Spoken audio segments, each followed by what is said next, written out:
Wow, this was recent. So December 8th, 2023, Pennsylvania School Board president sworn in on stack of banned books. The board member said she wanted to demonstrate the commitment I have to fighting for our students' freedom to read. A newly inaugurated school board president in Philadelphia suburb took an oath of office Monday evening by placing her hand on a stack of books that have been targeted by book bans. Karen Smith, an incumbent member of the Central Bucks School District Board, won re-election in November, helping to lead Democrats in taking control of the board from Republicans who had sought to implement restrictions in the district's libraries. Smith was formerly a Republican member of the board, but switched parties in 2021 due to anti-LGBTQ actions taken by the Republican-led board. During the meeting, she explained why she chose a stack of banned books rather than a Bible to swear herself in. We're going to talk about the books once we get through this. Tweet: newly appointed Central Bucks board president Karen Smith swearing on a stack of banned/challenged books. Fire emojis. And she's got her hand on top of 6 books. Quote, I'm not particularly religious, she said. Quote, the Bible doesn't hold significant meaning for me, and given everything that has occurred in the last couple of years, the banned books, they do mean something to me at this point, end quote. Smith added she wanted to demonstrate, quote, the commitment I've had to fighting for the books and for our students' freedom to read. At the meeting on Monday, Smith was named the board's president, and the board lifted policies implemented by the formerly Republican board, including a library policy that led to 60 books challenged and 2 books being outright banned. Oh my God, 2 books were banned. Don't know what they were. Maybe we'll look into that later. The book Smith used as part of her swearing-in ceremony included, and she lists off 4 of the 6 books.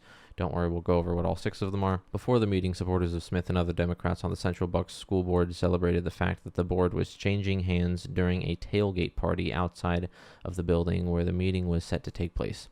Quote, we get a sigh of relief that people want to work with us and care about the students and, like I said, the staff and teachers community at large, the organizer of the tailgate party said. Quote, to all our students, I am continually impressed by you and inspired by you, and you will remain my guiding force. Thank you, cheers, Smith told her supporters. Smith's decision to use the banned books as part of her swearing-in ceremony, as well as the successful change of leadership on the board itself, is emblematic of a broader conversation happening in districts across the country, where conservative parents and board members, often in conjunction with far-right groups like Moms for Liberty, are seeking to censor content that touches upon LGBTQ and or racial issues.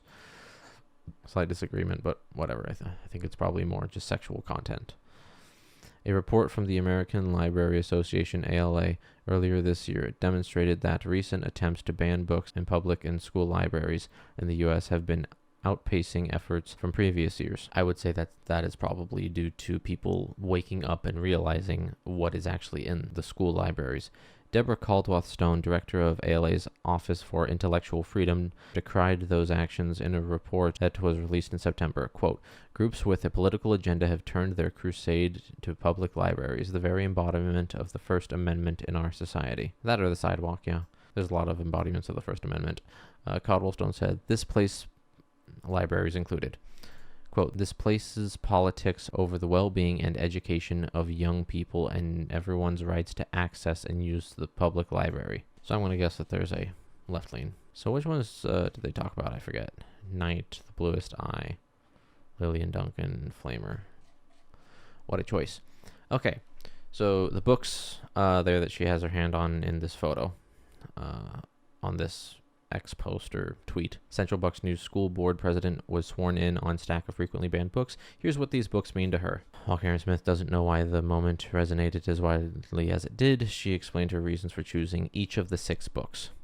Interesting. As she was sworn into another term of the Central Bucks School Board Monday night, Karen Smith placed her hand not on a Bible, but on a stack of frequently banned books. Smith, who was chosen as the president of the new Democratic-led board Monday, wanted to make a symbolic gesture, setting a new tone after the former GOP-dominated board passed a policy prohibiting sexualized content that led to the bans of 2 books and paved the way for challenges of 60 others. Let's see what the bans of 2 books were, because it might actually say. Joe Bucks released the reports on books it's banned and kept. Here's what they show. While the report shows checkboxes indicating the books contain specific forms of sexual content prohibited under a district policy passed last year. They offer no insight on the discussions of the committees that decided to ban genderqueer and This Book is Gay. Is that it? The district decided to keep 3 other books, Beyond Magenta, which is actually one of the ones we're going to talk about later. Lawn Boy, I don't know, and Me and Earl and the Dying Girl. I don't know what that is. Here's what the reports say about the books. Why did Central Bucks ban the books? The district published an online log this week of books facing possible removal, along with reports of 5 books that have already been evaluated. Those 5 were reviewed not in response to formal challenges from community members, but because they, quote, were raised throughout the debate around the district's library policy. Central Bucks Superintendent Abram Lukabaugh said earlier this year.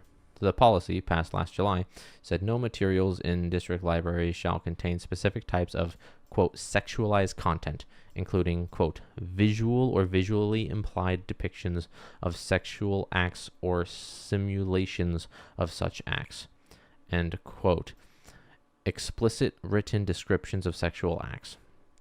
In elementary school libraries, quote, visual depictions of nudity or implied nudity, and, quote, implied written descriptions of sexual acts are also prohibited, while in middle school, visual depictions of nudity are prohibited except for, quote, materials with diagrams about anatomy for science or content related to classical works of art. What do the book reports say? The reports say the books were evaluated by committees of administrators and educators who read the books in their entirety and also considered the district's library policy and administrative regulation implementing it. The committees included the district's library coordinator, one or two administrators, and 2 or 3 educators. The reports do not name the members.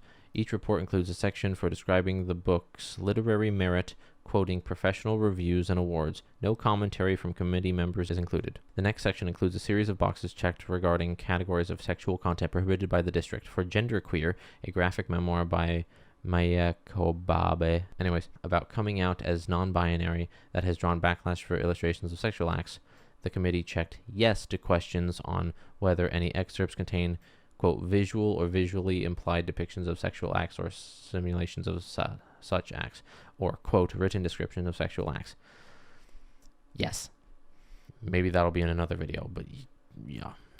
Based on committee's reconsideration, quote, as outlined in the report, it voted to remove genderqueer. The report included a checkbox indicating all members, quote, contributed input and all voted. The decision is unanimous. The report said the same was true with the other 4 book decisions. What do library experts say? The reports don't reveal how the committee is tasked with evaluating books, consider the value to students. She said genderqueer in This Book is Gay can provide valuable information to older adolescents that have these questions. I would say not older adolescents, older teenagers maybe. Just straight up with those 2 heavy hitters. Okay. I think I actually mentioned those 2 in a previous video. I forgot what video that was, but I know some things came up and I had to censor it. You can go ahead and check that video out right there. What was I doing? I think it was, I was going through Twitter and it came across something. But anyways, back to this.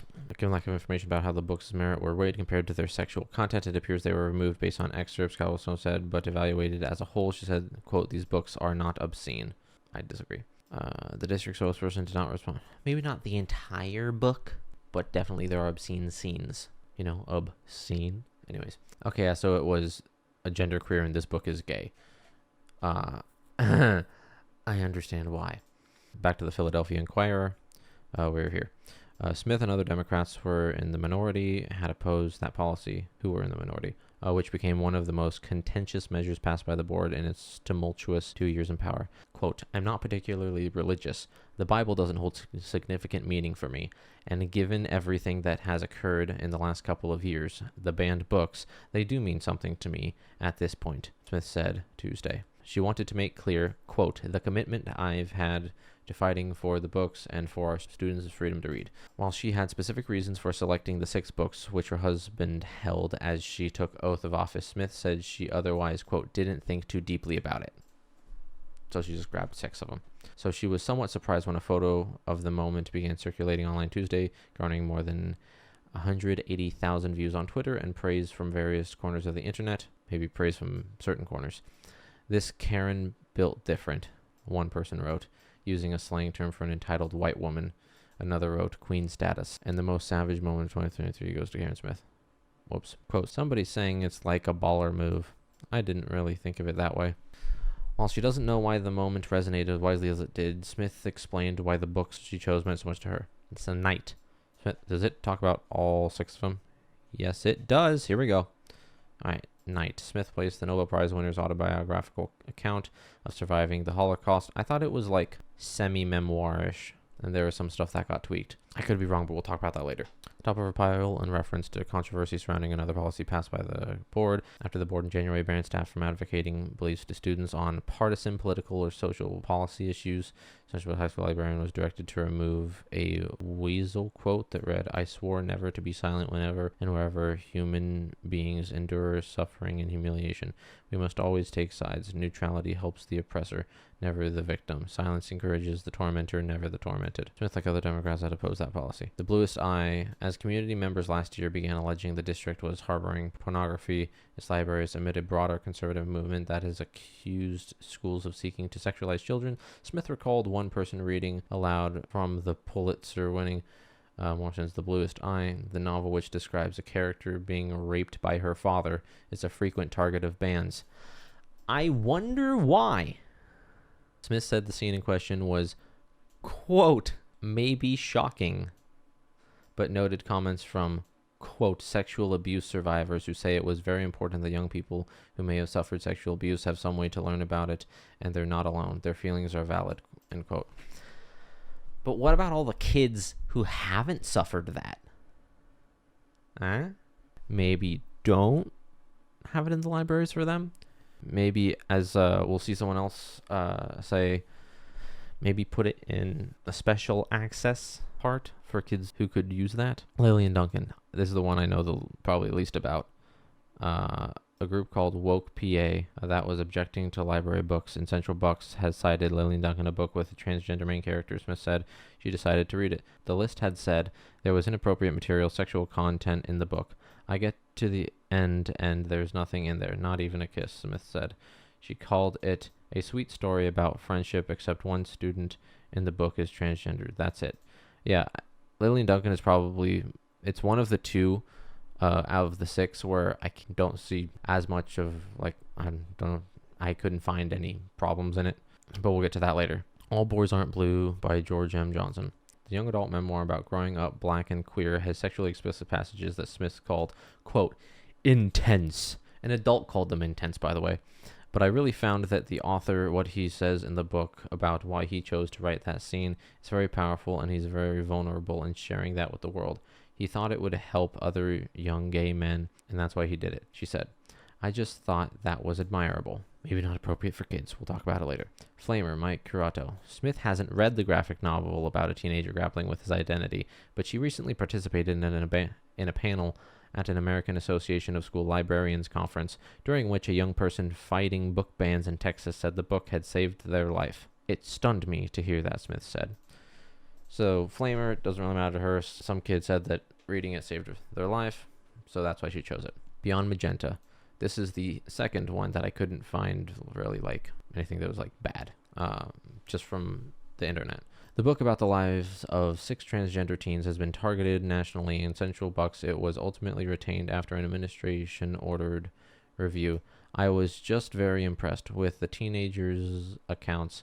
I found them all to be very courageous. I think it's a valuable book that some young people could really benefit from, Smith said. While community members who opposed the former board celebrated the swearing-in Monday of Smith and the newly elected Democrats, to Smith, the moment marked a step in a political journey she didn't expect would necessarily continue. A former Republican who was first elected in 2015, Smith switched parties in 2021 after the board voted down sending a counselor to a training about transgender students. I thought, I can't be a part of these kinds of actions, said Smith, who is retired as a school public relations professor but manages a farm in New Britain Township. The Republican Party has lost its way. She didn't think Democrats would accept her, but they were watching carefully the actions I took over the past 2 years. They valued that, not my previous party affiliations. Yeah, look at Chris Christie. Democrats, I bet, are going to welcome him. He sounds more like a Democrat than a Republican. While Democrats have suspended the former board's library policies as well as the ban on staff advocacy, Smith isn't sure yet whether the 2 books that were banned, Genderqueer and This Book is Gay, the answer was right there, will return to library shelves. I hope not. As for the dozens of other books that were challenged, however, they're definitely not going to be reviewed at this point, she said. Okay. But that's the overall story. Join in next week where I actually go in depth about each of the 6 books, talking about what I could find on reviews online about them and why they cause so much of a stir and trouble. If you enjoyed, maybe looking forward to the next one, please like the video, comment, subscribe, ring the notification bell, and peace.